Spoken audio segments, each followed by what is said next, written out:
দেখো এবারে মনে হচ্ছে তোমাদের কাছে কার্ডগুলো পরিষ্কার।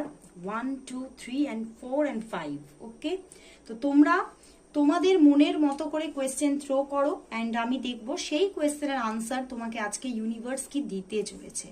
তো অবশ্যই তোমার ইষ্ট দেবতার নাম মনে করে তোমরা কোয়েশ্চেন থ্রো করো। ওকে, তো চলো দেখে নিচ্ছি ফার্স্ট কোয়েশ্চেনের আনসার কি দিচ্ছে ইউনিভার্স।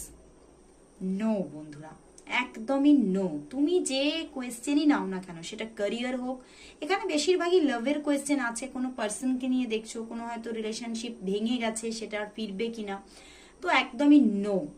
কোয়েশ্চেনটার আনসার একদমই নো। ওকে, তো প্রথমেই কিন্তু ইউনিভার্স নো আনসার দিয়েছে। তো চলে যাচ্ছি সেকেন্ড নম্বর কোয়েশ্চেনে। দেখি, ইয়েস বন্ধুরা, একদম ইয়েস। তুমি যেটা চাইছো সেটা কেরিয়ারের দিক থেকেই কিছু চাও, বা লাভের দিক থেকে, বা আদার্স কিছু, যে কোনো জায়গায় হয়তো তোমরা তোমাদের কোনো স্কিলকে ডেভেলপের ব্যাপারেও ভাবছো, তো যে কোনো জায়গাতেই তুমি যেটা চাইছো, কেননা তোমার মাথার মধ্যে যেটা নিয়ে এখন একটা টেনশন গ্রো করছে, তুমি যেটা চাইছো অবশ্যই সেটা হতে চলেছে, অবশ্যই তোমার সেটা হবে, পেতে চলেছো।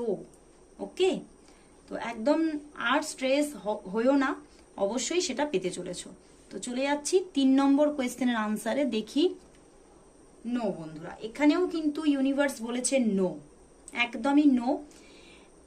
এখানে কিন্তু তুমি যাই চাও না কেন, এখানে অনেকে কোনো মানুষকে নিয়েও নিতে পারো, কোনো ক্যারিয়ার নিয়েও নিতে পারো, কোনো ক্যারিয়ারের স্টেবিলিটি বা কোনো লাভের স্টেবিলিটি নিয়ে তুমি রিডিং